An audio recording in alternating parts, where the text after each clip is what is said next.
Ini penting kalau aturaken sebab Al-Qur'an niku turun niku 23 tahun. 13 tahun wonten Mekah. 11 tahun wonten teng Madinah. Dalam masa-masa teng Mekah niki kelihatan sekali Shadaqallahul Azim ketika Rasulullah disifati Allah tenggene surat Al-Bayyinah. Gini iku Allah nyebut wong-wong kafir, cek niku ahli kitab, cek wong kafir Yahudi, Nasrani, napa tiyang kafir Mekah. Niku dawuh pangeran, lam yakunil ladzina kafaru min ahlil kitab wal musyrikin munfakkina hatta ta'tiyahumul bayyinah. Bayyinah niku sinten rasulum minallah yatslu suhufam mutahharah. Niki cukup diperhatosaken sangat. Sebuah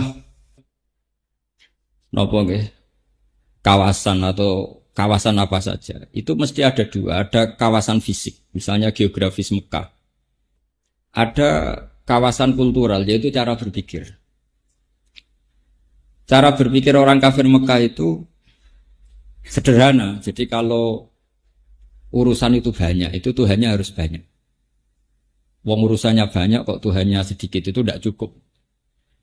Sehingga cara berpikir mereka ketika Rasulullah mengajak ke Tuhan satu, kata mereka, aja'alal alihata ilaha wahida inna hadza lasyai'un ujab.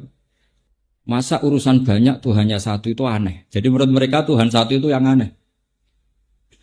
Bukan Tuhan banyak yang aneh, tapi Tuhan satu itu yang aneh. Dan mereka yakin seyakin-yakinnya itu cara berpikir yang benar.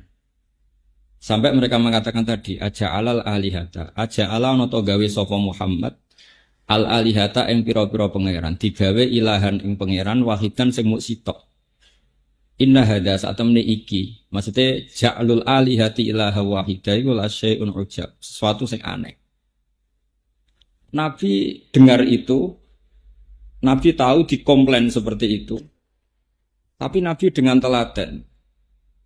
Kemudian bikin satu tamsil. Tamsil itu logika analogis, ya. Logika yang pakai perbandingan yang gampang. Itu tamsil. Dan itu yang dipakai Quran berkali-kali disebut watil kal amsalu nadribuha linnas. Kemudian Nabi cerita di depan umum. Ini perlu dicatat. Tradisi Nabi itu kalau menjelaskan sesuatu itu di depan umum. Dulu di Safa. Safa itu gunung dekat rumah Rasulullah. Beliau kalau mau menjelaskan ilmu itu naik Safa terus beliau menjelaskan. Kata Rasulullah, wahai penduduk Mekah, kalau kalian jadi pembantu, kemudian majikan Anda itu banyak. Semuanya meretangkan Anda, ngatur-ngatur Anda, dan semuanya tersinggung kalau perintahnya nggak dilakukan. Senang mana kalau kamu punya majikan hanya satu, perintahnya tunggal, jelas. Terus kata mereka, tentu Muhammad saya milih punya majikan satu. Kalau majikannya banyak repot. Disuruh orang satu aja repot, apalagi disuruh orang apa? Banyak. Capek Muhammad. Terus Nabi menjelaskan, Tuhan kamu itu majikan kamu, yang menciptakan kamu, yang menciptakan langit bumi. Kalau Tuhan banyak, nanti perintahnya banyak. Seleranya beda-beda, pusing kamu. Oh ya Mat, oke Tuhan satu saja. Ini kearifan. Sehingga ini yang disebut Darabawu mathalan rajulan fihi syuraka umutasyakisuna wa rajulan salamal lirrajul. Hal yastawiya ni masalah. Kata Allah, alhamdulillah. Jadi di ayat itu disebut alhamdulillah. Allah bikin satu perumpamaan. Ada seorang lelaki punya majikan banyak. Fihi syuraka umutasyakisun. Punya majikan banyak. Dan satu lagi pembantu warojulan salamal lirojul. Satu lelaki punya satu majikan. Nasibnya enak mana? Mereka sepakat enak satu orang punya majikan satu. Kata Allah, alhamdulillah. Mereka sadar. Ini penting sekali saya utarakan karena sekarang banyak orang yang menekuni ulumul Quran karena kita tidak sempurna, tapi kemudian tidak bisa semua. Itu tidak bagus. Saya dulu ngaji Quran sama bapak. Kemudian saya pernah di Damaran beberapa bulan, termasuk dulu saya pernah ngaji di sini tapi belum ada pondok, bajak dari Damaran karena itu pondoknya buyut saya. Jadi saya ini turunan Kiai Damaran. Buyut saya itu turunan pondok gambaran belakang menara. Tapi yang saya paling prinsip wasiat bapak, pesan bapak itu, saya kalau manggil mang bapak, jangan sampai ada ilmu itu tidak detail. Karena musuh kita itu menyerang Islam itu lewat ilmu yang detail, lewat serangan yang detail. Sehingga kita butuh ilmu yang detail yang bisa mengalahkan argumentasi mereka. Yang kata Allah diistilahkan bal naqdhifu bil haqqi 'alal batil. Normalnya itu fayadmahu fa idza huwa zahir. Sesuatu kalau hak betul, itu kalau ketemu barang batil, mesti batilnya itu hancur, bukan sekedar kalah, hancur. Jadi damagho itu kalau di kamus itu halakut dimag, otaknya itu hancur berserakan, itu damagho. Jadi kekuatan barang hak itu kalau mematahkan kebatilan itu batilnya sampai hancur seotak-otaknya, seakar-akar. Sehingga saya termasuk orang yang optimis kalau ada sekolah perbandingan agama. Di Jogja saya ngajar lama sekali dan sebagian mereka cerita Bapak nanti di Jogja ada sekolah perbandingan agama. Menurut Anda gimana? Kata saya itu bagus. Yang penting jangan neliti Islam, tapi jangan neliti orang Islam, tapi neliti Islam. Kalau orang Islam kan bulat. Di Indonesia kalau ada copet ketangkep ya orang Islam. Yang ketangkep KPK ya orang Islam. Karena ya Indonesia mayoritas Muslim. Tapi kalau yang diteliti Islamnya, Islam mengharamkan zina, mengharamkan korupsi, mengharamkan ini itu. Nah contoh studi kasus misalnya begini. Ini contoh paling gampang. Jadi ciri utama kebenaran itu kalau mengalahkan barang hak, barang batil itu fayad mahu, hancur betul. Misalnya gini, ini contoh paling mudah. Kata Allah, firman Allah itu mal masih ibnu Maryam illa rasul qad khalas min qablihi rusul wa ummuhu siddiqah kana yaqulani ta'am. Isa dan Maryam itu doyan mangan. Gitu. Tuhan itu sederhana sekali kalau nyifati Isa dan kenapa kamu Tuhan kan Isa dan Maryam itu doyan mangan gitu. Coba kamu teruskan misalnya dalam logika keseharian. Kang aku ini alhamdulillah didolani pangeran Kang. Pangerane lesu tak kei mangan terus sehat. Naif enggak kira-kira logika seperti itu? Wah itu mesti orang yang menuhankan Yesus itu tuntas. Karena apa kerennya punya Tuhan yang pemenang nak mangane utang itu kan malah kacau. Coba kamu logika Tuhan itu gampang. Logika yang ditanamkan orang gampang. Karena yaqulani ta'am. Isa dan ibunya itu makan-makan. Sekarang logikanya ketemu akal enggak, nalar enggak. Misalnya kamu punya Tuhan terus kamu cerita. Alhamdulillah so hormat pangeran, dia tak dolan gonku lesu, bareng tak keimangan sehat. Coba itu faya demahuhu, faida huwa zahid. Ini kebatilan pasti damago itu hancur lebur. Itu pasti, bukan mungkin tapi pasti. Apalagi belum kena anekdot yang orang-orang bulat tapi baik. Bulet. Ya kadang orang bulat itu baik. Karena Islam itu kadang butuh orang bulat. Dulu Abu Bakar sudah Islam, Said Hamzah sudah Islam, Bilal sudah Islam, Abdullah bin Mas'ud sudah Islam. Tapi orangnya khusyuk-khusyuk. Sementara Islam dalam ancaman preman-preman kayak Abu Jahal, Abu Lahab, Khalid bin Walid, Walid bin Mughirah, Utbah bin Rabi'ah, banyak. Ketika Rasulullah jalan-jalan tuh ngerti Umar itu petarung. Itu kalau dia di pasar ukat, itu kalau gulat, itu menangan. Terus kalau menang dapat uang. Enggak pernah kalah. Terus kata Rasulullah, kalau yang Islam ini itu ya lumayan, bagus. Karena Rasulullah butuh petarung, karena yang sopan sudah banyak, butuhnya itu petarung. Sehingga Nabi spontan berdoa, Allahumma aizal Islam bi Umar, semoga Islam ini mulia karena Umar. Itu yang dibutuhkan tarungnya. Kalau sugih Abu Bakar, sopannya supal Bilal, tapi ini butuh petarung. Betul, 2 hari dari doa Rasulullah, Sayyidina Umar itu masuk Islam. Itu semenjak itu juga Umar itu mensweeping orang-orang kafir, ayo kalau gagu Rasulullah Muhammad tak bunuh kamu. Itu gentenannya orang kafir delik. Sebab itu sama oleh gedeng preman. Karena ya ada hikmahnya. Ya tentu nakalnya harus kamu benci, yang maksiat ya harus kamu benci. Tapi beberapa daerah itu banyak yang nggak berani bikin gereja karena ada preman-preman yang nggak siap. Kiai kena jak rekonsiliasi, kena umbet. Nyata-nyatanya kan kena. Ini Islam. Dulu ketika logika ketuhanan, kadang yang tahu itu ya orang fasik. Karena logika, saya berkali-kali ya, kalau ngaji di mana-mana saya bilang. Logika yang absolut itu hanya logika tentang tauhid. Saya ulang lagi, logika yang absolut itu hanya logika tentang apa? Ini mohon sekali dicerna. Saya ulang lagi ya. Bal naqdhifu bil haqqi 'alal batil fayadmahu fa idza huwa zahid. Sebagian ayat diredaksikan qul ja'al haqqu, kata Allah, wa ma yubdiul batil, dan barang batil itu tidak pernah muncul, wa ma yu'id, dan tidak akan kembali. Misalnya gini yang paling masyhur. Fir'aun itu ngaku sebagai Tuhan. Nabi Musa kata Musa, Tuhan itu yang menciptakan langit dan bumi. Fir'aun masih bisa menjawab. Setahu saya kalau saya jalan-jalan yang dituhankan saya. Ma'alim tulakum min ilahin huiri, kata Fir'aun. Kata Musa terus bilang gini, Tuhanku itu ada di langit. Kata Fir'aun, Haman ibni li sorqal ali abdul asbab. Masyhur ya Haman ibni li sorqal ali abdul asbab. Haman, saya bikinkan piramida yang tinggi. Saya mau melihat Tuhannya Musa. Apa betul dia punya Tuhan? Sehingga ini panjang. Kalau kesimpulan Tuhan itu siapa itu panjang. Kalau akan bikin piramida kemudian dilihat di langit. Akhirnya Musa itu ganti argumentasi.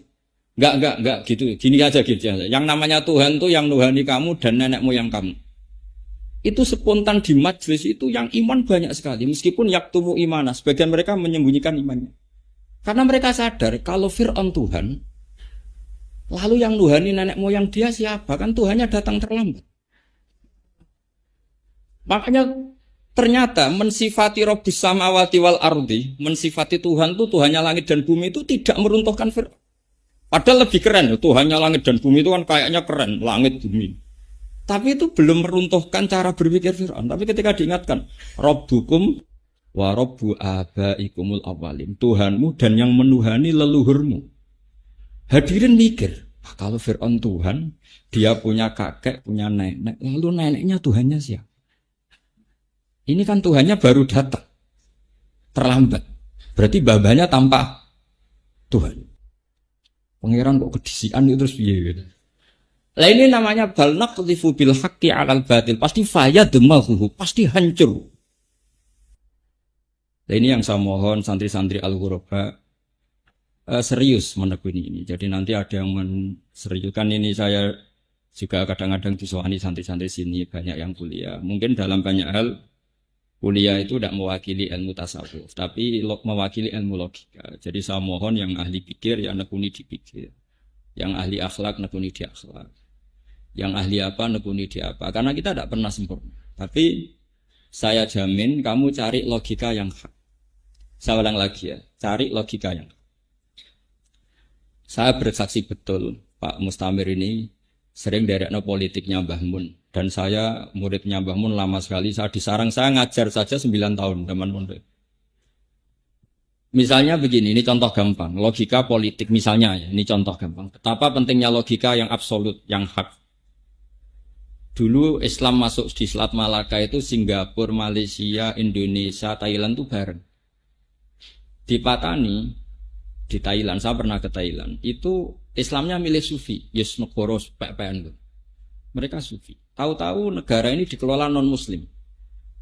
Akhirnya orang Islam jadi objek, jadi subordinat, jadi objek. Mereka bikin undang-undang yang merugikan Islam dan nganggap Islam itu problem.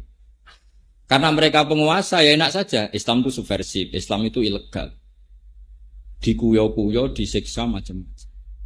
Beda dengan dulu istiadatnya Wali Songo. Ketika itu masih ada Majapahit, tapi Wali Songo sudah bikin Demak Bintoro. Supaya apa? Bikin negara. Kalau bikin negara kita ini punya syaukah, bukan diatur tapi mengatur. Setidaknya kita punya kecakapan mengatur. Betul.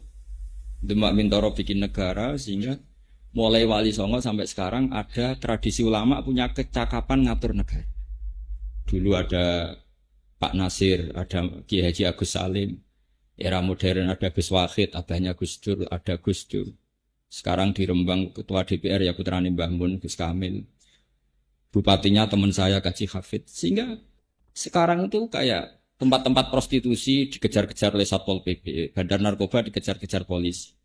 Coba kalau kita abai sama negara, kemudian yang punya syaukah kekuasaan orang-orang dolim. Jangan-jangan orang soleh yang dikejar-kejar orang dolim.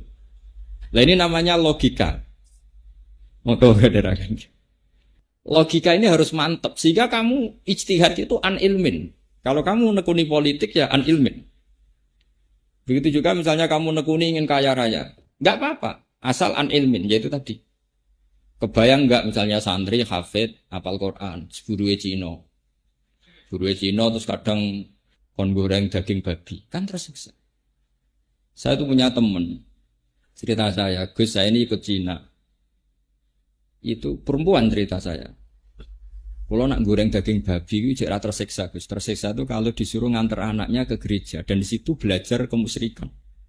Dia masih ingat kaidah ngaji ar-ridho bil kufri kufrun, ridho kafir itu kufur.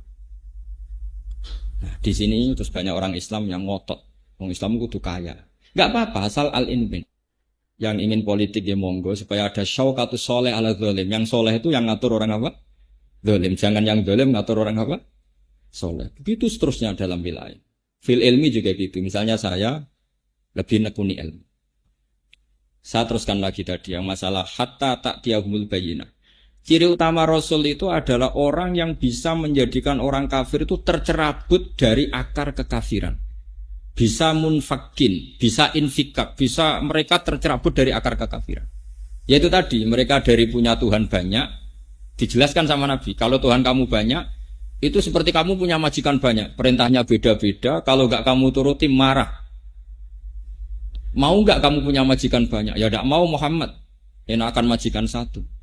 Itu disebut napa? Daraballahu masalan rajulan fihi napa? Syuraka'u mutasyakisuna wa rajulan salaman lirajul. Terus sudah mereka berhenti dari menuhankan Tuhan yang banyak.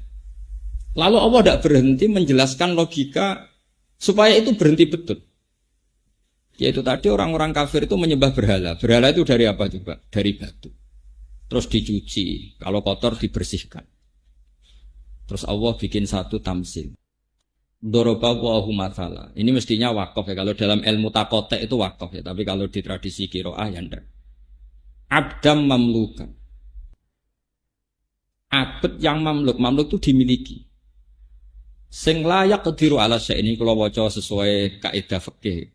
Yang tidak mampu Pak. Orang-orang kafir tidak gini sama Rasulullah. Wahai orang-orang kafir Mekah, kamu mau enggak punya budak pembantu yang lumpuh? Pembantu loh ya, saya ulang lagi. Hei orang-orang kafir, kamu mau enggak punya pembantu yang lumpuh? Mau mandi dimandikan, mau ke kamar mandi diantar. Apa saja kamu yang ngurusi, layak kediru ala syai, enggak mampu Pak. Ya enggak mau Muhammad. Punya pembantu lumpuh enggak mau saya. Terus lagi kata Nabi sederhana gitu kan. Lah iya. Pembantu itu kamu kan bisa membuang. Tanpa pembantu kamu bisa hidup. Dia pembantu lumpuh ora gelem, kok kowe gelem dia pangeran lumpuh. Dia ku watu ora ra iso apa-apa. Jadi itu ini jenis namanya al-bayyinah. Terus mereka sadar lah iya. Dia pembantu lumpuh saja kita tidak mau kok malah punya Tuhan yang lumpuh. Paham? Ini permanen sekali. Logika itu permanen. Wa daraba wa masalar rajulaini ahaduhuma atukab. La yaqdiru ala syai'in wa huwa kallun ala maula. Aina ma yuwajjihu la yaqdinu bi khair. Kamu andekan punya dua pembantu, yang satu lumpuh, enggak bisa apa-apa. Diarahkan apa saja enggak bisa. Aina ma yuwajjihu la yaqdinu bi khair. Enggak bisa mendatangkan kebaikan. Terus mereka bilang, enggak mau Muhammad. Lah iya pembantu sing ora penting wae nak lumpuh ora gelem kok kowe pangeran zat paling penting di kehidupan Anda. Kemudian pangeran Anda ini sesuatu yang lumpuh. Berhala itu kan lumpuh tidak bisa. Nah ini namanya bayyinah. Perlahan-pelan akhirnya orang Mekah semuanya Islam. Yang enggak Islam dianggap orang sing layak kilun dalam bahasa Quran. Tidak punya akal, tidak bisa mikir. Nah ini pentingnya logika. Saya mohon sekali anak-anak huruf baru. Entah berapa kadarnya, kita harus belajar. Saya yakin kalau Anda di sini belajar makhraj selesai, mungkin belajar tahfidz selesai. Tapi Quran itu punya sisi-sisi yang dijelaskan sendiri oleh Quran, dimaklumatkan sendiri oleh Quran, yaitu lihat baru ayat. Dan Quran memaklumatkan dirinya, pasti ja'al haqqu wa zahaqal batil. Ketika barang hak datang, pasti barang batil itu sirna. Ini penting saya jelaskan karena kalau Quran sudah sampai seperti ini jadi solusi. Jadi solusi minal fitan, kata Rasulullah. Ketika cerita fitan, terus kata Sidina Ali, wamal makhruju minha ya Rasulullah. Lalu untuk keluar dari fitnah itu apa? Jawabnya Nabi, kitabuh. Yaitu kamu harus belajar apa? Kitabuh. Tentu belajar yang seperti saya utarakan. Setelah belajar makhraj, tasfid, Kamu belajar tafsir yang seperti saya jelaskan. Makanya saya tadi cerita, saya singgung sedikit. Saya pernah digugat oleh seorang dosen karena saya sering baca hadis sahih, saya sering ngajar hadis sahih. Di hadis sahih itu ada cerita begini. Mangqala la ilaha illallah dakhalal apa? Jannah. Di situ ada kata-kata wa in zana wa in saraq. Meskipun pernah zina, pernah maling. Kata si dosen tadi, Pak Bah, ini kan seakan-akan Islam melegalkan zina. Kok yang melafadzkan la ilaha illallah tetap masuk surga meskipun pernah zina? Saya bilang gini, kamu itu tidak pernah ngaji gitu. Harus tanya yang pernah ngaji. Terus maksudnya gimana Pak? Terus tak jelaskan. Kebenaran Allah Tuhan itu kebenaran yang absolut. Kebenaran yang nggak bisa diganggu gugat oleh perilaku sosial. Misalnya begini, Anda seorang profesor, Anda seorang dosen, Anda seorang rektor. Kalau ditanya 1 tambah 1 berapa? Mesti jawab 2. Lonte ya jawab 2. Copet ya jawab 2. Jangan karena kamu rektor atau profesor ada lonte jawab 2 terus kamu bilang 4 supaya beda dengan lonte. Tidak bisa. Kebenaran absolut siapapun kalau yang mengatakan pasti sama. Orang kudus yang paling bodoh ya la ilaha illallah. Orang Islam paling awam tukang manol ya la ilaha illallah. Rektor Al-Azhar ya.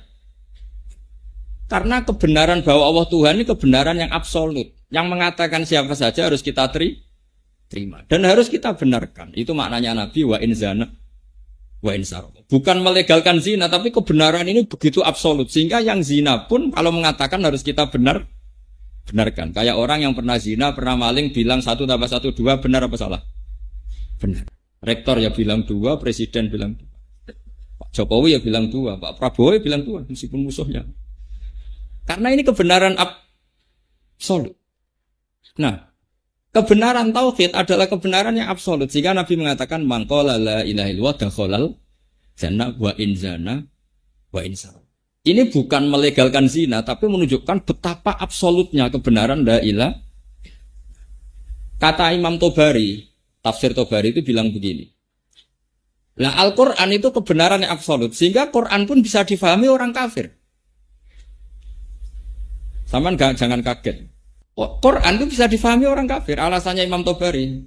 Padahal ajallut tafasir indana itu tafsir Tobari. Sebelum ada tafsir Suyuti, tafsir Ibnu Katsir, tafsir senior itu tafsir apa? Tobari. Ajallut tafasir. Lam yusanna fil Islam mislu. Enggak ada tafsir sebaik tafsir Tobari. Itu masyhur itu. Karena begini kata Imam Tobari. Allah itu pertama nurunkan Quran itu mukhatabnya itu orang Islam apa orang kafir? Enggak, jawab saja. Orang kafir karena pas itu orang Islam belum ada. Belum ada santri Kudus, belum ada santri Rembang, belum ada. Yang ada orang kafir. Makanya ada Quran yang qul ya ayyuhal kafirun. Memang adanya orang kafir. Gimana? Qul ya ayyuhal kafir. Setiap khitab itu ya sampean kalau ngaji tafsir Jalalain ya Ibn Nas ya kufaro Makkah. Tapi Quran ini dengan logika hak yang absolut. Orang kafir pun tuh mikir. Ya saya ulang lagi. Orang kafir pun kalau didawi Allah itu mikir. Buktinya apa? Banyak yang menjadi muslim karena bisa dilogika. Ya kebenaran Islam bisa apa? Dilogika. Masyhur itu. Sayyidina Umar masuk Islam tuh karena mendengarkan apa coba? Surat apa? Surat Toha. Masyhur itu. Sayyidina Umar itu mau nyari Rasulullah, mau dibunuh. Terus ketemu orang, Umar kamu mau kemana? Saya mau nyari Muhammad, mau saya bunuh. Karena dia soba'ah. Soba'ah itu keluar dari tradisi kita. Umar kok repot-repot golek Muhammad. Adikmu dewe saiki wis soba'at. Adiknya itu perempuan. Dicarilah adiknya. Pas dicari adiknya, ternyata adiknya itu sedang belajar Quran sama suaminya. Pas itu belajar surat Toha. Pas kertas itu mau diminta, kata adiknya, kamu itu kafir, musyrik. Kamu harus mandi dulu. Ya mau mandi dulu terus coba baca dibaca. Toha ma anzalna 'alaikal qur'ana litashqa illa tadhkiratan liman yakhsha. Itu nangis ya dia masih kafir. Enggak mungkin yang seperti ini dikarang manusia. Paham enggak dia? Masih kafir enggak? Ini saya berikan contoh. Walid bin Mughirah itu musuh bersanya Rasulullah. Mughirah juga musuhnya Walid, Utbah, Syaibah itu semuanya musuhnya Nabi. Itu mereka menyewa orang-orang yang ahli balaghah untuk menandingi Quran karena mereka enggak sanggup padahal mereka ahli balaghah. Sehingga mereka disewa. Kamu saya sewa supaya komentar buruk tentang Quran. Oke, jadi. Setelah Rasulullah ngaji, Nabi itu biasanya kalau mau ngaji itu di dekat Ka'bah. Ada Walid, ada Utbah, ada Syaibah, ada beberapa orang kafir banyak. Ketika Nabi datang, Muhammad, apa yang kamu bawa? Terus Nabi baca Hamim yang Fusilat itu. Ketika baca Hamim Fusilat itu mereka terdiam semua. Setelah terdiam semua sampai Nabi baca itu lama sekali sampai apa? Fa'inistak baru sampai saat terusnya. Kalau saya memberikan kamu dan kamu menolak, maka anggartukum so'ikotam misla so'ikoti adi wa thamud, kata Nabi. Jika kamu saya peringatkan kok menolak, maka kamu akan saya beri peringatan. Anggartukum so'ikotam misla so'ikoti adi wa thamud.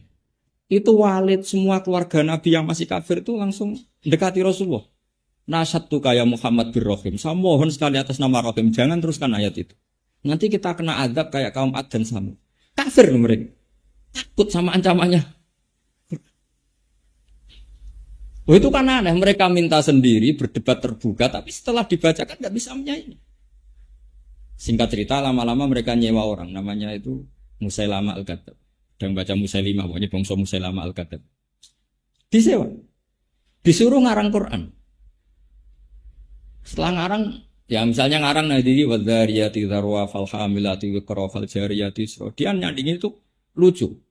Wazariati zar'a wal hasidati hasda fattokhinati tohna, terus fal khobizati khubza.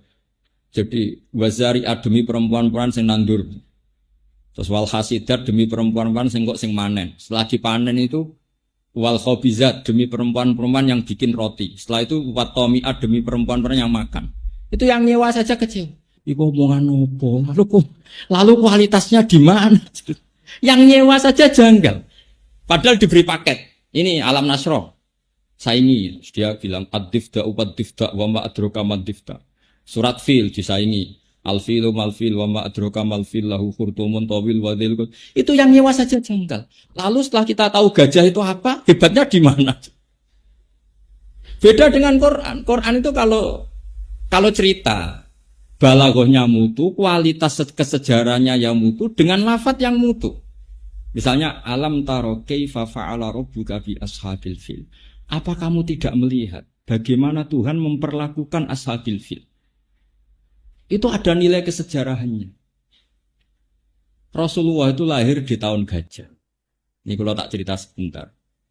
Sehingga Rasulullah itu orang-orang yang zaman itu, yang sepuh-sepuh itu menyaksikan. Kalau tak cerita sedikit biar sampean kenapa dimulai dari alam taro. Apakah kamu tidak melihat? Abraha itu raja Yaman. Bikin Ka'bah tandingan. Karena Ka'bah itu prospek secara ekonomi. Ya, sampai sekarang makanya banyak orang menjual Ka'bah. Mulai dulu Ka'bah itu dihitung secara prospek secara ekonomi. Sehingga Raja Habasyah itu bikin Ka'bah tandingan. Sehingga cerita orang Quraisy yang masih kafir, tapi yang menghormati Ka'bah di sini, terus gak terima, terus ingin menghancurkan Ka'bah. Sehingga cerita si Abraha ini naik kuda, naik apa? Gajah, paling besar. Semuanya pakai gajah. Setelah masuk daerah Mekah di Muhassar itu, Wadi Muhassar itu nemuin Abdul Muthalib. Ketika ketemu Abdul Muthalib, karena Abdul Muthalib mbahnya Nabi dan masih punya nurun nubuwah, itu Abraha itu kata Abraha gini, anta sayyidu hadal wadi, kamu bosnya di sini ya, kata Abdul Muthalib. Dan semua onta itu disita. Terus kata Abdul Muthalib itu lucu, Abdul Muthalib itu orangnya rileks, mbahnya Nabi itu orangnya rileks, ganteng tapi rileks. Saya kalau kamu duduk dekat saya di singgasana, umat saya pasti tidak terima. Tapi kalau saya duduk di atas kamu, saya tidak berani. Itu karena ada nurun nubuwah, ada nurnya Rasulullah, mbahnya Nabi.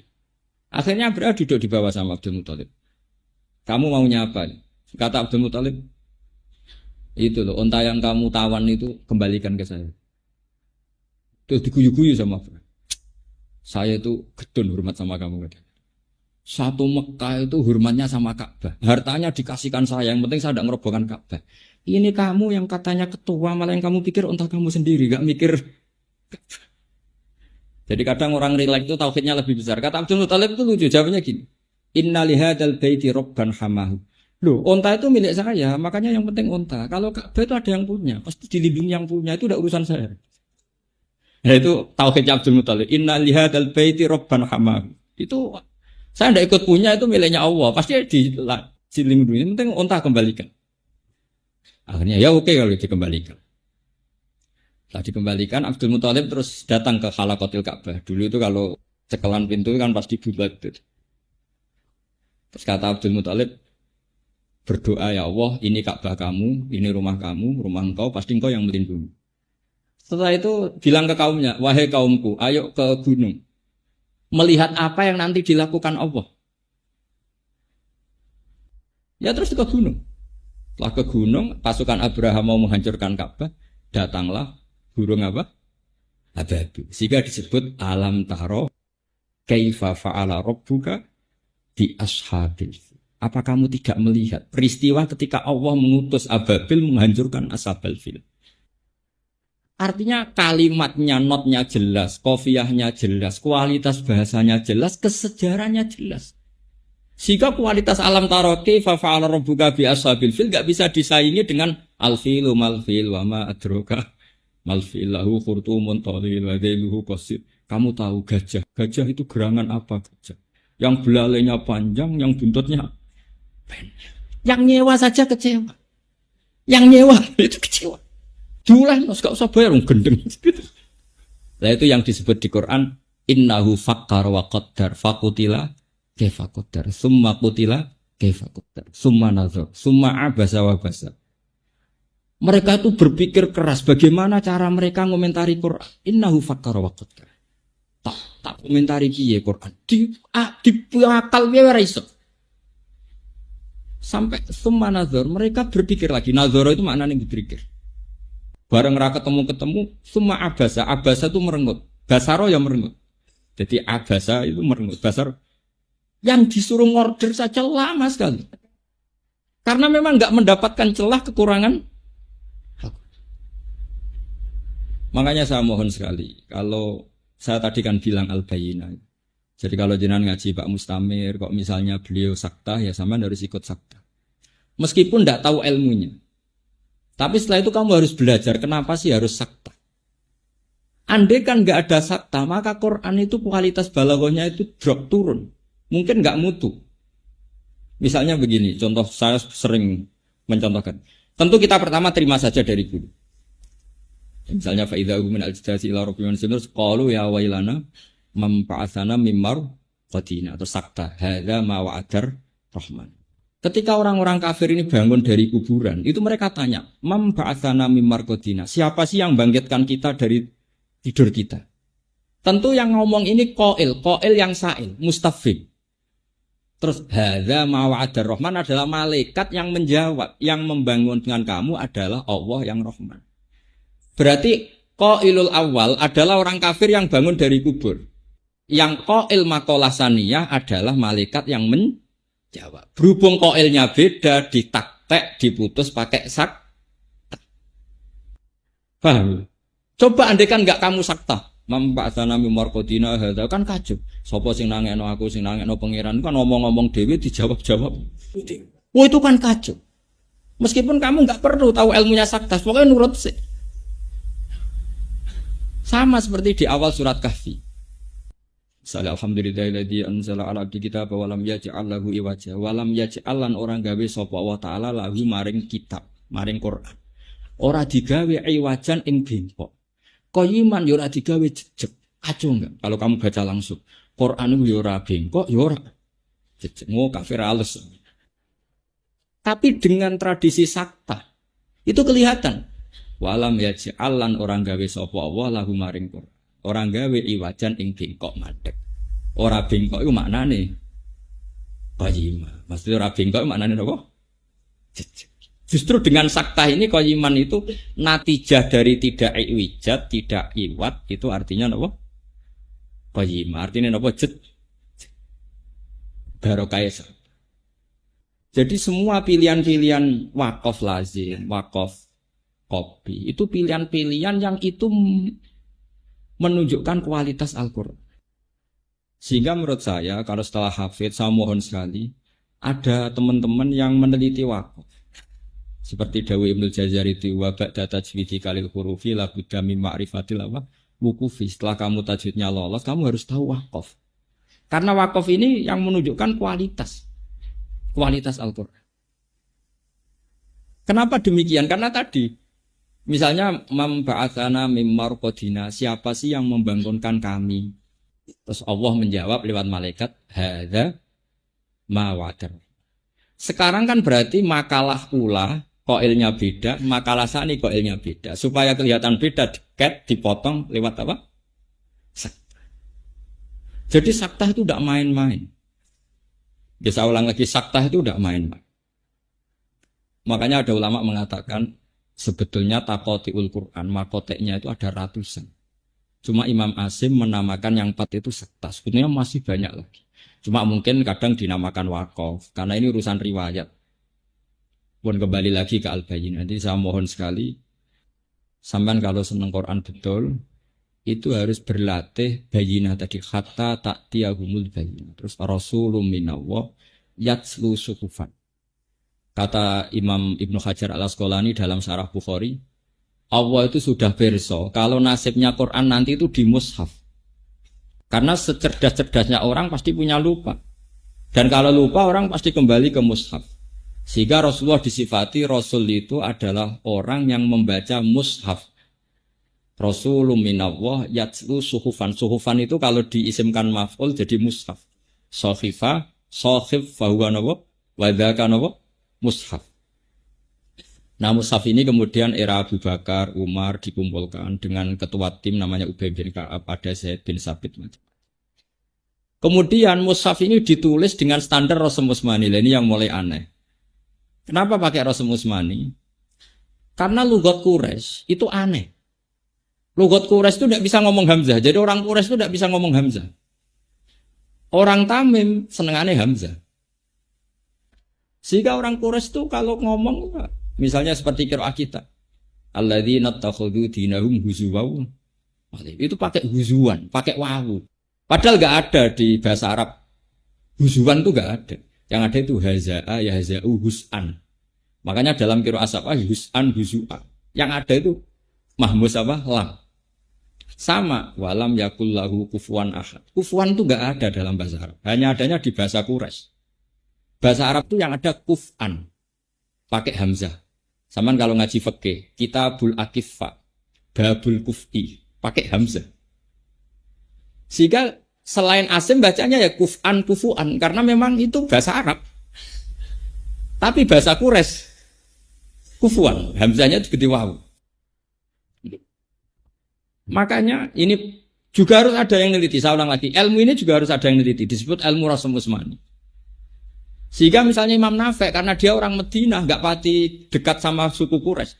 Kalau bacanya wan nabiin, ya ayuhan nabiu. Karena memang nabi adalah orang yang menceritakan perintah Allah. Disebut nabiun, wong sing cerita. Nabi ibadi anni annal ghafurur rahim. Nabi critakno sira. Saiki tak sampean tak takoki sing maknane cerita iku nabiyun apa nabiun? Nabiun pakai hamzah. Amma yatasaalun anin nabail adzim. Mestinya isim fa'ile yo nabiun, wong sing cerita.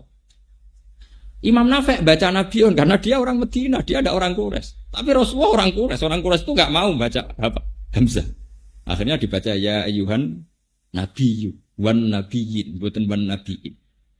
Ini penting saya utarakan, jika nanti kalau ada orang-orang orientalis yang menyoal, kenapa sih Quran pakai ya, pakai wawu, padahal itu hamzah. Itu lughatu Quraisyin. Orang Quraisy itu enggak bisa melafadzkan apa? Hamzah. Makanya huzwa, buatan huzuan, saya sampean tasrif.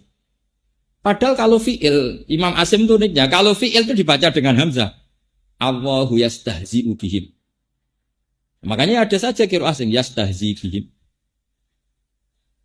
Nah, tapi orang Quraisy itu karena tokoh-tokoh besar menang. Sampai ada iqlal. Sampai saya iqlal misalnya. Amana yu'minu imanan fahuwa mu'min coba. Amana asluhu a'mana. Ala wasni af'ala. Ubdilat alhamzatu saniyah alifan limujanazatnya fasara amana. Coba yu'minu. Ya sama. Makanya ada qiraah yuminu karena tadi orang Quraisy enggak mau yuminu, maunya yuminu. Lah lucunya kalau imanan harusnya kan amana yuminu imanan, diiklal iman. Makanya kalau ada qiraah mesti ya hamzah itu dibaca 2 kali. Misalnya qul ara'aytum ma tad'una min dunillah aruni madza khalaqum minal ardi am lahum syirkun fis samawati tuni. Kalau fis samawat itu nih karena logikanya ikti kan gitu ya. Ikti hamzah, saya ulang lagi ikti itu hamzah. Kemudian ada kasroh sebelum hamzah untuk limunasabatil kasroh hamzah diganti apa? Ya akhirnya itu nih, paham ya? Itu normal. Jadi meskipun kalau kamu latihan sabah, pokoknya anut guru. Saya ulang lagi, pokoknya anut guru. Tapi kita yang belajar ilal itu normal, kenapa? Normal secara kesejarahan, normal. Buktinya tadi, kenapa ikti diganti iti? Karena ada kasroh. Kasroh itu menuntut ya. Makanya ikti jadi apa? Itu nih sama. Akmana yu'minu ikmanan. Terus diganti apa? Imanan. Karena apa? Ada kasroh, berarti munasabahnya apa? Ya. Ini penting saya utarakan. Sehingga nanti orang-orang barat mau nyoal Quran dari segi makna yang nggak bisa, dari segi lughat juga nggak bisa, dari segi Rasm Utsmani juga nggak bisa. Khawatir saya itu punya tulisan tentang Rasm Utsmani. Di antara guru-guru saya yang saya beri tentu Mbah Mun, keluarga Yambu ya saya kasih, termasuk Pak Mustamir ya saya aturi. Kenapa belum terjual di pasar? Saya itu masih belum ingin tuh terjual di pasar. Entah kalau suatu nanti ya. Yang penting tuh saya mentarbiyah. Beberapa teman yang seneng nekuni itu tahu. Karena Quran sing jame ini sebagian cara Allah menjaga itu lewat mushaf. Disebut Rasm Utsmani karena Allah mensifati Rasulun minallah yatslu suhufam. Terus kedua contoh itu lasta alihim bimusaitir. Itu di bahasa Arab, saitoro itu udah ada yang pakai sot. Sampai cari munjid, cari kamus Marbawi, cari kamus apa aja nggak ada bahasa Arab saitoro itu. Yang ada itu saitoro pakai sin. Imam Asim tahu itu karena beliau orang alim. Tapi riwayat gurunya baca sot. Makanya terus akhirnya ditulis sot atasnya sin. Kalau nggak terbaca ditulis sin di bawahnya.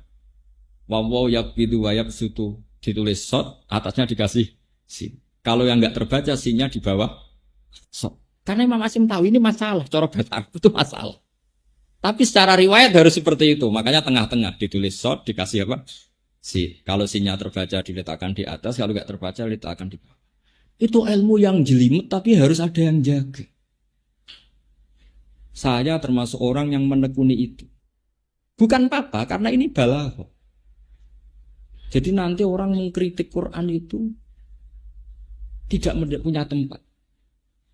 Kok zaman sampeyan Rasulullah zaman Sugeng itu yang ngeritik Quran itu ya banyak. Misalnya begini ada ayat innakum wa ma ta'buduna min dunillahi hasabu jahannam antum laha waridun law kana haula'i alihatam ma waraduha. Padahal Allah jelas dawuh pakai ma itu li ghairil akil, untuk yang enggak punya akal.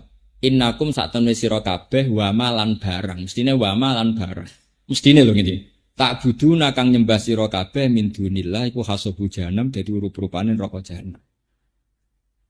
Nah, orang-orang kafir itu tahu kalau Rasulullah itu sangat menghormati Nabi Isa, sangat menghormati Uzair, karena ini nabi-nabi pilihan.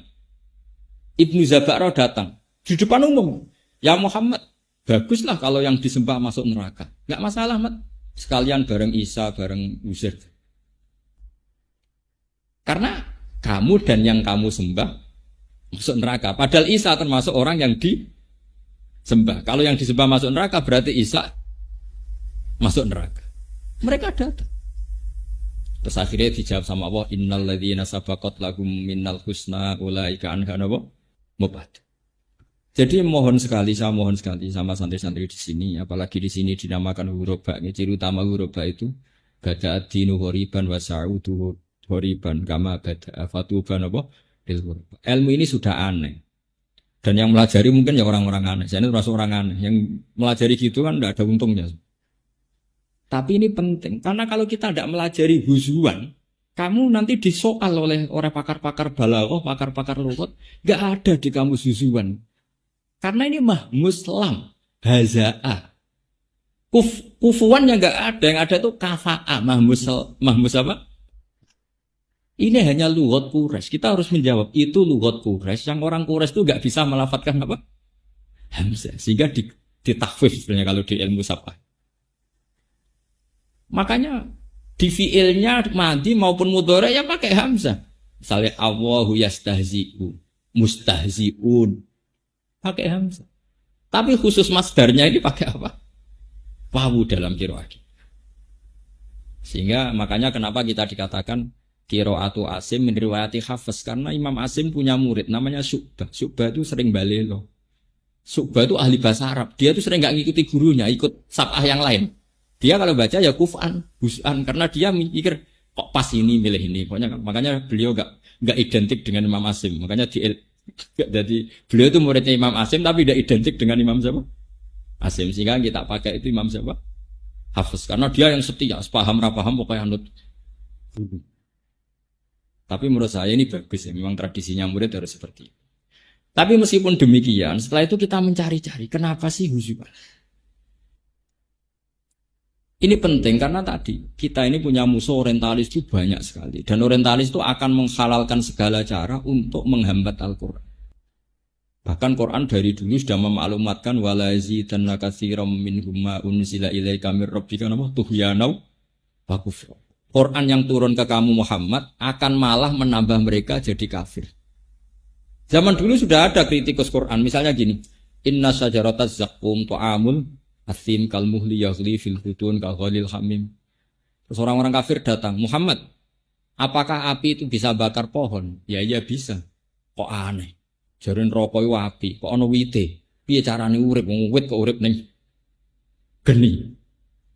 Jadi orang kafir itu selalu nguntit. Jadi orang kafir itu belajar Quran, guys. Makanya dulu kalau di Indonesia ada senok horgonya sama enggak usah kaget. Dulu orang kafir itu ya belajar Quran sampai mereka bisa tanya, ya Muhammad begini-begini. Ada yang tanya lagi, Muhammad, kalau kambing mati itu yang membunuh siapa? Allah. Aneh mat agamamu, sing dipateni Allah langsung haram, sing lewat tangan manusia yang jahil malah halal. Harusnya yang dipateni Allah langsung orisinil, harusnya lebih. Lah Nabi itu orang baik. Andai kan jangan Nabi sampeyan gampang, panganan dhewe. Tapi Nabi itu orang baik, gak mungkin menghentikan seperti itu. Nah itu yang disebut wa inna syayatina la yukhuna ila awliyaihim liyujadilukum. Setan-setan ini selalu memberi inspirasi sama orang-orang kafir supaya selalu mendebat Quran. Disebut wa kadzalika ja'alna likulli nabiyyin aduwan syayatinal insi wal jinni yuhi ba'duhum ila ba'din zukhrufal qawli Saya pernah punya santri itu orang Belanda tapi sudah masuk Islam. Dia peneliti Islam, pernah tanya gini, Pak Bahak, saya ini sudah masuk Islam. Saya ini orang Barat, kan? Tapi saya itu nggak bisa menjawab ketika ada pertanyaan, kenapa sih orang Islam kalau perang menang, kemudian perempuan-perempuan kafir ini ditawan jadi amat. Kemudian itu milik para sahabat.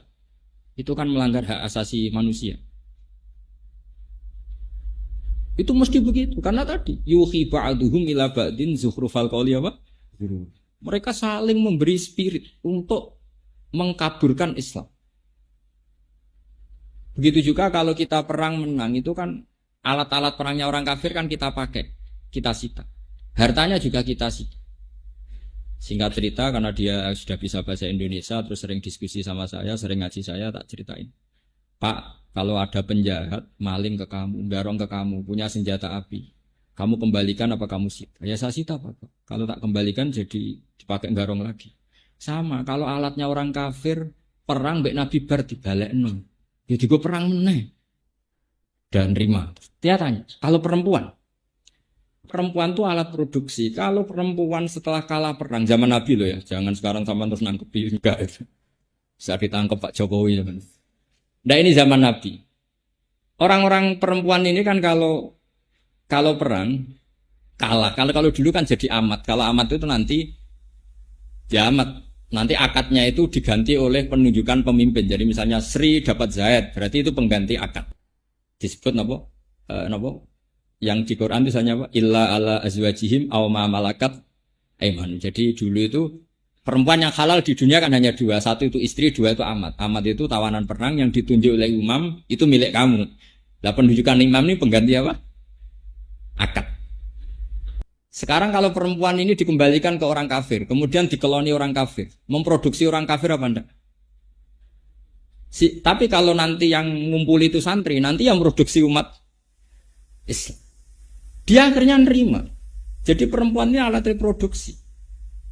Nah ini namanya hujjah. Kita harus punya kemampuan hujjah untuk menjelaskan orang-orang yang mengkambing hitamkan apa Islam. Makanya ketika ada ulama-ulama, ini kalau baca di beberapa kitab, semua syariat yang masuk akal dalam kehidupan, pasti semua syariat itu melakukan selang-seling. Misalnya sampean sekarang saya tanya, orang kafir itu punya uang tuh lewat apa coba? Kadang lewat punya narkoba, kadang jual beli babi, jual beli anjing. Pokoknya lewat riba, lewat transaksi yang haram enggak? Rata-rata lewat transaksi yang haram. Logikanya hartanya orang kafir itu ya haram karena mendapatkannya lewat sesuatu yang haram. Sehingga ghanimah itu diharamkan Allah untuk nabi-nabi sebelum Rasulullah. Makanya Nabi pernah ngendikan, saya ini jadi nabi punya ciri khas. Dulu ghanimah itu haram untuk nabi-nabi sebelum saya, tapi ke era saya itu halal. Sampai ada ayat fakulu mimma ghanimtum menapa? Halalan thayyib. Logikanya gampang begini. Meskipun sampean jangan melakukan ini, saya fatwa betul jangan melakukan ini. Logikanya gampang. Logika ghanimah ini karena dulu miliknya orang kafir dari transaksi yang haram, maka logikanya haram. Dan itu dipraktekkan oleh nabi-nabi sebelum Rasulullah. Semuanya enggak mau makan ghanimah. Tapi era Nabi Muhammad boleh, bahkan harus disita sahabat. Kenapa demikian? Padahal Rasulullah ini afdhalun nabiyyin, afdhalul anbiya. Kenapa justru dapat kitab fakulu mimma ghanimtum napa halalan? Logikanya gampang, begini misalnya. Misalnya nih contoh gampang. Zaid ini misalnya tukang domino atau tukang tombok atau tukang judi.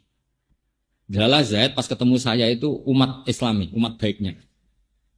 Mungkin dia punya uang juga hasil dari judi. Pas ketemu saya adalah pas umat baiknya.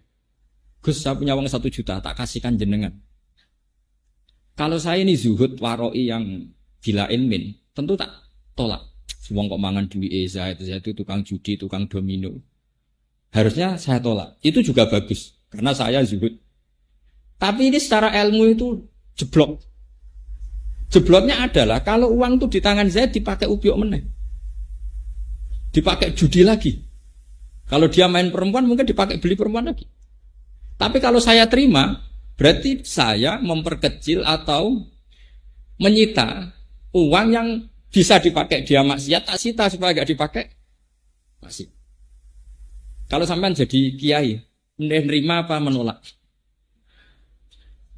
Ya kalau makanya saya bilang kalau menerima sampean kiai lama-lama pasti jatuh. Kiai kok gelem disalami template tukang apa?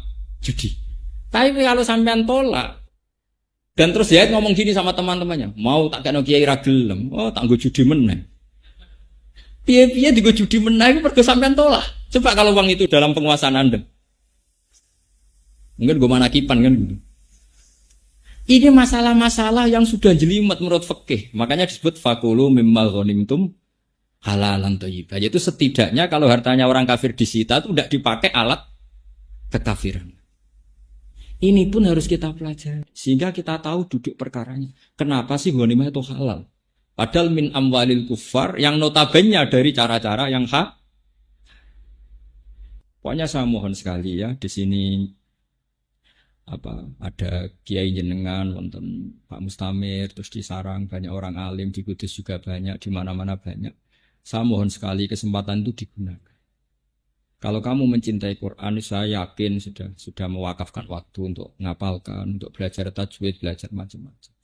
Tapi saya mohon sekali, ada 1-2 ayat yang menjadi mental Anda. Karena dulu di antara doanya Nabi yang diajarkan ke Abu Bakar itu, waj'alil Qur'ana mukhi wa asbi wa azmi wa sya'ri wa lahmi. Sebagian riwayat itu wa takhlitahu bidami wa asbi wa ruhi wa mukhi wa azmi. Dan Quran ini ya Allah campurkan menjadi darah saya, sumsum saya, mental saya. Misalnya begini yang saya alami ya, ini saya tahadus bin yang saya alami. Misalnya ada ayat qul bi fadlillah wa bi rahmati fa bidzalika falyafrah. atas nama fadlnya Allah, rahmatnya Allah, kamu itu yang senang. Saya itu belum pernah sholat tidak senang. Karena logikanya gampang. Orang sampai maksiat melihat dangdutan itu ya cari senang. Orang sampai demenan ya cari senang. Orang maksiat tuh rata-rata cari senang. Quran tahu kalau orang maksiat tuh cari senang. Makanya Quran bilang, kalau kamu jadi orang baik ya senang. Sehingga kalau kamu sudah senang, nggak ingin cari senang yang lewat maksiat. Ini penting saya utarakan. Sehingga orang-orang alim dulu itu kalau nazuman, kalau bersyair, itu ya kayak yang dilakukan Habib Syed. Laula kaya zinatal wujudi matoba aisi wala wujudi wala taron namtu fi sholati wala ruku'i wala sujudi. Andekan ndak ajaranmu ya Rasulullah, saya tidak akan hidup itu bahagia. Wala taron namtu fi sholatin, saya ndak akan nyanyi-nyanyi dalam sholat saya. Taron nam itu nyanyi-nyanyi kecil. Tidak usah dipraktekkan, nanti sholat kamu batal. Yang penting taron itu seneng banget sampai kayak agak-agak nyanyi. Wala ruku itu kalau sholat itu seneng sekali. Caranya seneng gimana? Dilatih. Lah pelatihan ini yang diajarkan Imam Ghazali. Misalnya begini, Imam Ghazali kalau ngelatih itu sederhana sekali. Kalau kamu punya masalah banyak, utang banyak, nggak ada orang yang percaya, semua ada masalah. Datang saja kamu ke kuburan. Ini kata Imam Ghazali dalam kitab Ihya. Terus kamu bilang gini, ya Allah, semua yang mati ini itu ingin kembali ke dunia. Hanya karena ingin sujud kepadamu ya Allah. Semua ingin kembali ke dunia karena ingin melafadzkan la ilaha illallah Muhammadur Rasulullah. Dan saya masih di dunia. Coba, andai kan orang Fir'aun, semua orang kafir yang mati di seluruh dunia, mintanya dikembalikan ke dunia itu ingin melafadzkan apa? La ilaha illallah Muhammadur Rasulullah. Dan kita masih di dunia. Sehingga terus kita merasa nikmat ketika kita sujud nikmat. Ya Allah, sujud ini yang akan menyelamatkan saya dari neraka. Sujud ini ya Allah, kenangan terbaik saya saat saya nanti di akhirat. Itu akhirnya sempurna. Alhamdulillah Gusti, ketika orang lain nikmati maksiat, saya nikmati sujud ini. Alhamdulillah ya Allah, jenengan sangoni kula mbek sujud. Wah, akhirnya asik. Sajadalaka wajhi wa sam'i wa basori. Terus. Akhirnya nikmati betul. Nah kalau orang sudah asik seperti ini akan jauh dari maksiat bukan karena terpaksa, karena sudah asik dengan kebenaran. Itu disebut qul bi fadlillah wa bi rahmatihi fa bidzalika falyafrahu. Ini solusi. Nah yang saya inginkan di sini adalah kamu punya kebenaran itu kebenaran yang solutif. Makanya saya mohon sekali teman-teman muslim yang politik isniyati ada syaukatus sholeh ala zalim. Barokahnya ada partai-partai Islam, banyak umat Islam yang ngatur perda. Ono Satpol PP bedagi lonte, bedagi penyakit masyarakat. Coba kalau yang mimpin mereka, sesuai sing soleh sing dibedagi. Kayak Islam di Thailand yang Jumatan dibedagi, yang di Rohingya itu Myanmar itu. Barokahnya kiai-kiai politik, alhamdulillah. Meskipun sampean ndak harus ikut politik, ngerti logikanya. Mosok Mbah Hasim derek Masumi ora ngerti, Mbah Mun derek P3, Pak Mustamir mboten ngerti, mesti perso. An ilmin, semuanya itu karena ilmu. Meskipun Anda tidak harus ikut karena Anda tidak bakat atau orang bakal dadi lah cara nyalon. Tapi sementing ngerti logikanya sehingga gampang husnudzon sama orang-orang soleh. Nah ini menurut saya semua ilmu itu sampai bayina. Itu hatta ta'tiyahumul apa? Jangan sampai ilmu itu lamat-lamat. Bahaya kalau ilmu lamat-lamat. Nanti tidak punya kekuatan hujjah. Nah, ilmu yang bisa mengalahkan kebatilan adalah ilmu yang diceritakan di Quran tadi. Bal naqdhifu bil haqqi 'alal batil mesti fayadmahu fa idza huwa zahiq. Kayak tadi. Ketika Isa disifati tukang makan, kana yakulani to'a. Wah, itu nangis semua sudah. Aku mau didolani pengiran, alhamdulillah iso nyogati. Mau malah tak bontoti ketok seneng. Paling tinggal sahur. Kowe gelem di pengiran sing sifatnya seperti itu. Oh naif kan. Artinya apa? Kalau nanti ada sekolah perbandingan agama, kemudian mereka baca Quran, di situ ada kenaifan-kenaifan, ironis-ironis, di mana selain Allah itu nggak mungkin jadi Tuhan, mereka rata-rata masuk Islam. Makanya Anggerono belajar Islamologi, pendeta-pendeta, biarawati banyak yang masuk Islam karena logika Quran itu nggak akan terkalahkan.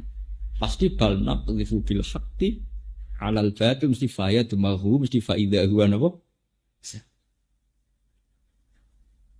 Makanya masyhur itu dalam guyonan-guyonan, yaitu anekdot tapi ya harus penting. Jadi ada orang Nasrani itu peneliti Islam. Katanya Muhammad kekasih Allah, kok perang Uhud kalah? Masa kekasihnya dikasih kalah? Jadi yang Islam pinter. Tuhan punya watak gitu. Melihat anaknya disalib ya dibiarin. Itu kan kuat. Karena menurut Nasrani itu Yesus itu anak Tuhan dan menurut mereka mati di salib. Akhirnya asem. ini hujah.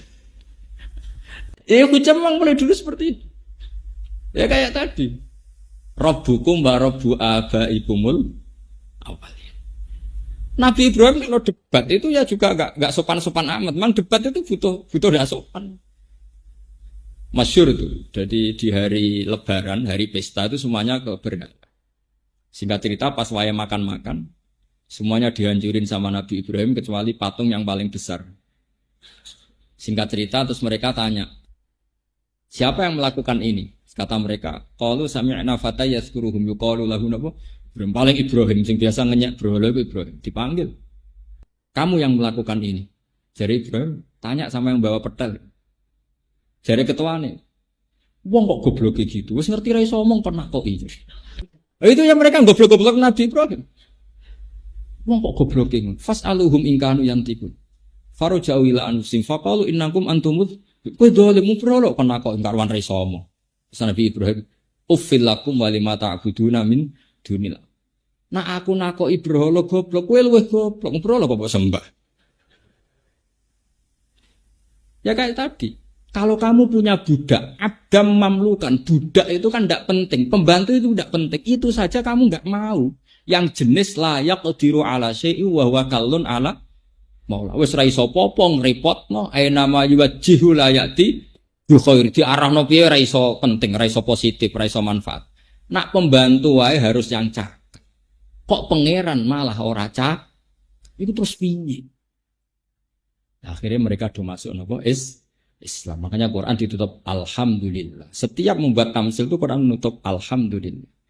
Daraba wa masalar rajulan fihi syuraka mutasyakisuna wa rajulan salamal lirajul. Hal yastawiyani masalah apa? Alhamdulillah. Yang terakhir kalau ada cerita hadis Kanjeng Nabi Muhammad sallallahu alaihi wasallam. Nabi itu kalau menjelaskan fatalnya syirik itu juga gampang sekali. Kenapa saya bilang gampang-gampang terus? Karena ini ciri khasnya Quran. Walaqad yassarnal Qur'ana lidzikri fahal mim. Quran itu mudah, logikanya ya mudah, bacaannya ya mudah. Kata Nabi begini.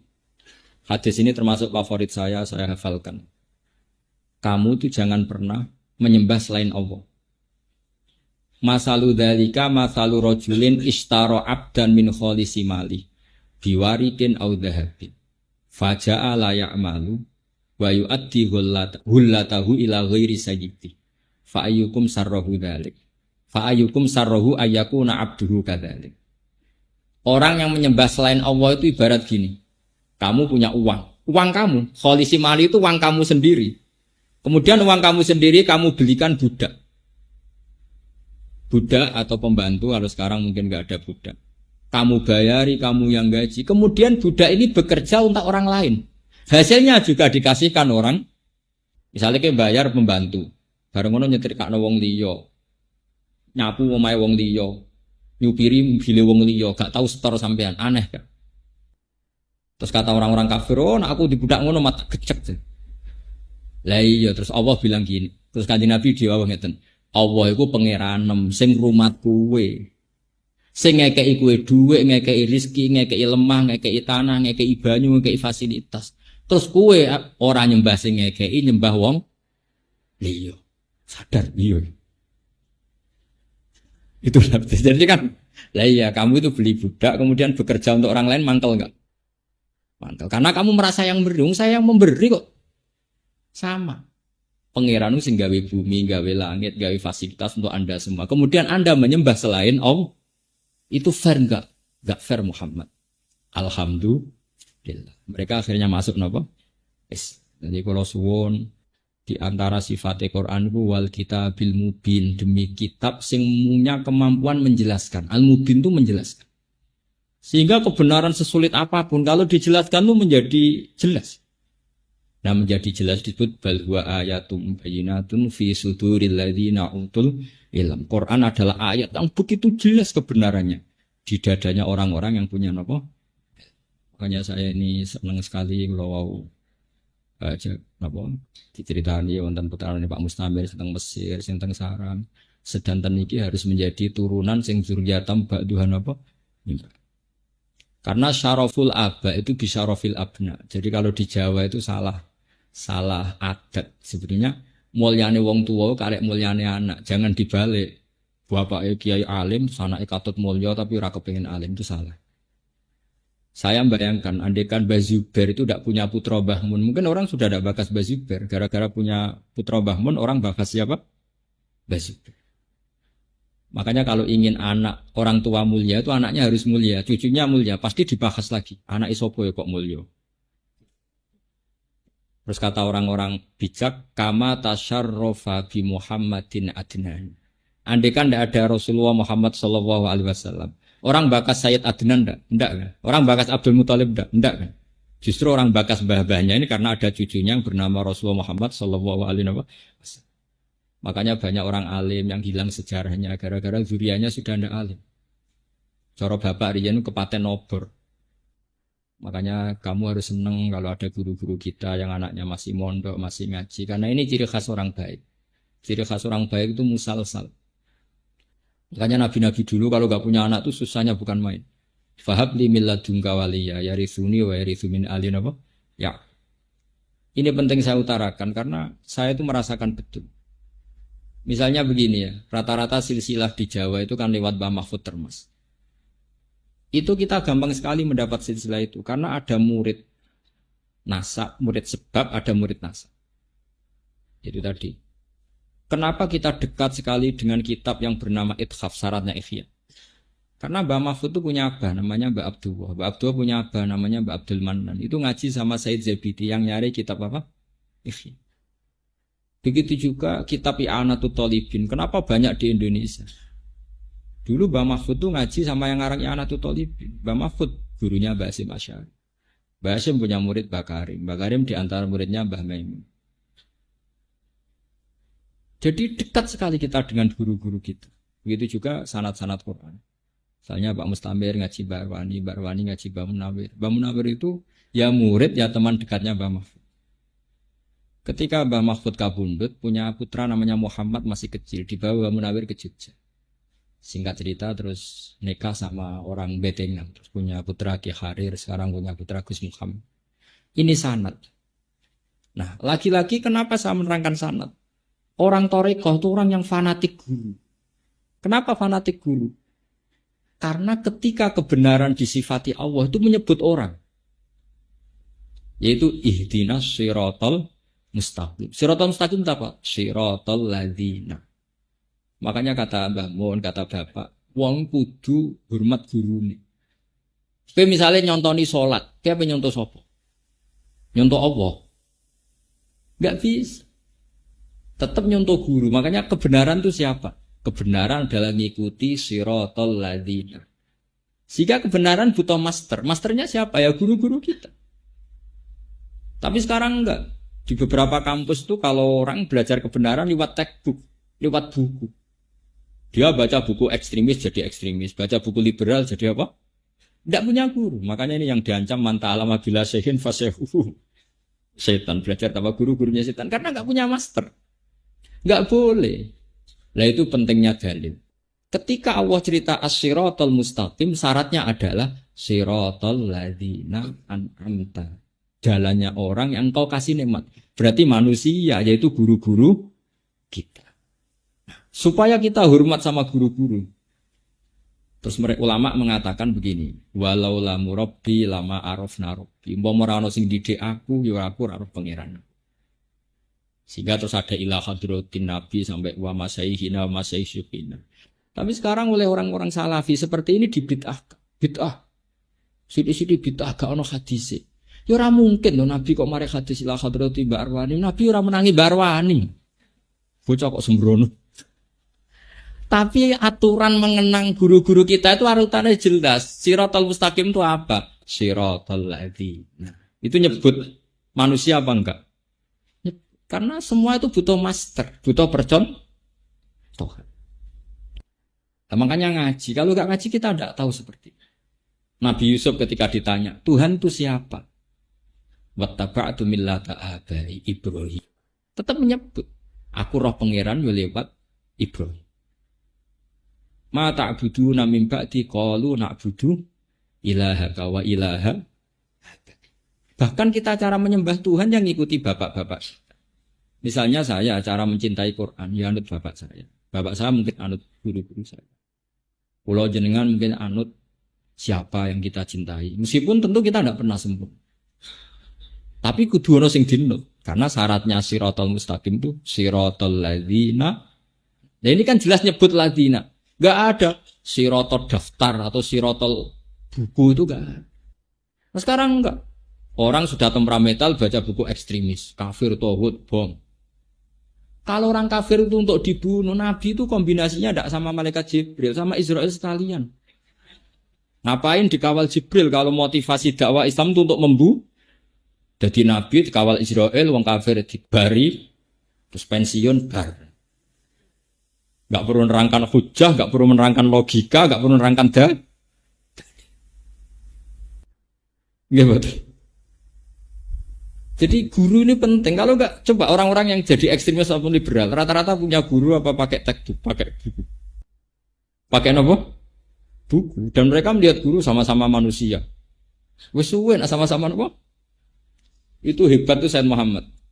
Said Muhammad tuh kalau ngeritik Wahabi itu bagus. Saya punya kitab Mafahimnya Jibu Antus Sokhai. Dan sering saya kaji. Kata anak Said Muhammad gini. Kalau kamu taklid buta, maka kamu ya mirip-mirip orang kafir. Orang kafir itu sampai kafir karena inna wajadna apa? Abana. Kita seperti ini niru bapak-bapak kita. Tapi kalau kamu anti wasilah. Kalau orang Islam berdoa kan. Allahumma bihaqi rasulillah mustafa. Ya Rabbi bil mustafa balil maqasidah. Alasan orang-orang Wahabi, kamu gak usah wasilah. Nabi juga manusia. Wali-wali juga manusia. Kata Said Muhammad, dulu di antara ciri khas orang kafir adalah kalau ngomentari Nabi adalah in antum illa basyarum misluna. Kamu juga manusia seperti kita. Itu hebat. Jadi kita didikiring, kowe aja geman dadi anti wasilah. Mergo komentar Nabi juga manusia, kiai juga. Dulu orang kafir kalau benci Nabi komentar apa? Hei para Nabi, kamu juga manusia seperti kita. Nah dengan tradisi menghormati guru di atas rata-rata, berarti kamu keluar dari tradisi orang kafir. Paham sih kalau maksud? Makanya Pulau Suwon ini mungkin apa? Pulau Suwon sekali, terus Pulau senang sangat, sakit belajar bersama sama jenengan. Yang penting setelah hafal itu saya mohon sekali ini pesanin Nabi bahwa balighu anni walau ayat. Terus ada ayat 2 ayat yang jadi malakah kamu, jadi watak. Misalnya kalau kamu ingin lomo sakhok, punya pokoknya orang baik itu yang wa mimma razaqnahum yunfiqun. Memberi bukan diberi. Setidaknya kamu berusaha. Meskipun saya hafid, meskipun apa ya punya mental memberi. Jangan ngandalo payu semaan itu. Ya kan saya itu sering logikanya gampang. Meskipun prakteknya kamu diberi gak apa-apa itu dari Allah. Tapi yang penting mental kita itu yunfik, ingin soal prakteknya diberi gak apa-apa itu haknya Allah. Jadi dilatih semua yang dikatakan Allah itu jadi mental kita. Lho kula niku jujur mawon ya. Saya mencintai Quran itu macam-macam, termasuk saya itu neliti Rasul Utsman. Kenapa saya teliti? Karena tadi kalau nanti kita tidak diteliti, kemudian sekarang banyak kamus asriyah. Kamus modern itu sudah yang ngarang rata-rata ada alim, sehingga gak memasukkan madatul kalimah huzuan. Karena taunya mereka huzuan, atau huz'an, kuf'an atau kufu'an. Selama-lama orang bilang, huzuan itu gak ada dalam bahasa Arab. Terus orang iskal dengan Quran. Kita harus ngomong terus, seperti kitab Itqan. Kitab Itqan karangannya Imam Suyuti, kemudian diringkes oleh abahnya Said Muhammad, namanya Zubdatul Itqan. Oleh Said Muhammad diringkes lagi namanya Al-Qawaid Al-Asasiyah fi Ulumil Quran. Itu di situ diterangkan silsilah bahasa Quraisy. Kalau ndak nanti orang menuduh Quran ini nggak ada. Itu repot. Itu kan seperti begini ya, saya contohkan. Ada orang latihan nahwu. Tanya ke saya, Gus, kenapa di Quran tuh wakanat minal qonitin? Kan nggak boleh wakanat minas solihin, harusnya kan wakanat ya minas solihat. Karena ini perempuan harusnya wakanat minas solihat, nggak boleh kok wakanat minas solihin. Tapi di Quran ada wakanat minal qonitin. Itu kan perempuan terus minal qonitin. Terus saya bilang begini, kamu itu ngajinya tidak banyak. Kecangkeman tapi ngajinya rakeh. Dalam bahasa Arab tuh begini loh ya. Perempuan itu domainnya innaha, betul. Itu sebagai perempuan. Tapi perempuan itu kalau dalam bahasa Arab bisa dikatakan man. Saya ulang lagi ya. Ada tamu perempuan datang ke kamu. Boleh nggak kamu bilang ini? Ja'a ro'a itu misalnya man ja'a. Boleh nggak? Boleh. Karena man itu bisa untuk lelaki, bisa untuk. Sekarang kaum. Kaum juga iya. Innaha kanas min qaumin kafirin. Perempuan itu termasuk kaum enggak? Termasuk. Makanya kalau wakanas minal qonitin wakanat minal qaumi sing al qonitin. Karena perempuan termasuk apa? Kaum. Saya ulang lagi, misalnya gini. Sayyidah Khadijah itu perempuan apa lelaki? Enggak, jawab saja. Perempuan. Di semua riwayat ketika Nabi ketakutan setelah ketemu malaikat Jibril, Sayyidah Nabi bilangnya apa? Dathiruni, zammiluni. Itu pakai khitab mudzakkar. Coba, if'alu itu mufrad apa mudzakkar? Mudzakkar jamak kan? Karena apa? Nabi tahu Khadijah itu perempuan, tapi statusnya al-ahlu keluarga. Nah dengan status keluarga ini beliau itu domirnya jamak mudzakkar. Sehingga Nabi bilang Dassiruni, zammiluni. Hei keluargaku, aku kemuli. Andai kan Nabi melihat beliau statusnya perempuan kan Dassirini, zammilini, if'ali, idribi. Ini juga harus kita ngomong. Harus ada orang yang spesialis meneliti sorof seperti ini. Karena nanti kalau ndak dikira wakanas minal qonitin itu ndak fasohah. Karena harusnya wakanas minal qonitin. Itu pun harus ada yang ngomong. Meskipun tidak semua orang ahli, tentu semua orang nggak sempurna. Saya pun tidak sempurna dan tidak akan pernah sempurna. Tapi ngomong, setidaknya ini nanti dicatat. Ada yang rekam, ada yang nyatat. Terus eling. Oh ternyata dalam domir seperti itu. Nabi dan para sahabat kalau nyolati mayat perempuan pun bilang hu. Allahumma firlahu wa afi wa fu'adu. Itu dibajuri. Karena hu itu artinya mayat. Mayat itu yashmalu dzakar wal un. Atau biiradatil mayit awi syakhsi. Di Quran juga sama. Di Quran itu semua perintah umum domirnya itu mudzakkar. Misalnya innalladzina amanu, innalladzina kafaru. Terus misalnya, mau aku enggak masuk, itu kan ladzina kan untuk mudzakkar, kafaru mudzakkar. Saya perempuan enggak. Harusnya innallahi kafarna, innallahi amanna. Ya Quran berarti harus dua kali semua dong. Hudal lil muttaqin, hudal lil muttaq. Apa? Muttaqin. Muttaqiyat ya berarti apa? Terus diulang lagi. Alladzina yu'minuna bil ghaibi diulang Allah yu'minuna bil ghaibi wa yuqimuna shalat diulang wa yuqimnas shalat wa mimma razaqnahum yunfikna. Kan kalau domennya perang bukan yunfikun tapi yo kacau. Misalnya ya ayyuhan nasu budu rabbakum diulang lagi. Rabbakunna alladzi khalaqakunna. Ya ada seperti itu dalam bahasa Arab. Kalau nyebut lelaki itu perempuan masuk. Karena domir lelaki ini untuk kaum. Kaum itu satu lughot atau satu lafaz yang lelaki yang masuk, perempuan ya. Makanya disebut innaha kanas min qaumin kafirin. Bahwa Bilqis adalah termasuk kaum yang kafir. Ini perlu saya katakan karena tadi apapun kontribusi Anda, entah lewat istiqomah, kados Pak Mustamir, nopo lewat membolehkan anak-anak kuliah ngapalkan Quran. Ini semuanya itu ijtihad. Ada yang bodoh Quran enggak nerima anak sekolah biar fokus. Ada yang nerima, wong kepengen ngapal kok ora oleh. Ada yang setengah nerima, setengah enggak lewat seleksi, semacam-macam. Sementing itu tidak hadzun nafsi. Semua itu dielain apa? Kalimat. Saya sekarang sedang menulis Muskilu I'rabil Quran. Saya punya kitab karangannya Abu Thalib Al-Makki. Namanya Muskilu I'rabil Quran. Sesuatu yang mengiskalkan dalam i'rabnya Quran. Termasuk menjawab seperti itu. Tujuannya apa? Biar nanti orang orientalis. Sekarang itu kan Quran dikaji di McGill di mana-mana. Mereka nanti bisa ngomong. Quran katanya umum, ternyata semua domirnya mudzakkar. Alladzina yu'minuna bil ghaibi. Lalu yang perempuan masuk di mana? Repot. Tapi lewat ngaji-ngaji ilmu balaghah kamu tahu.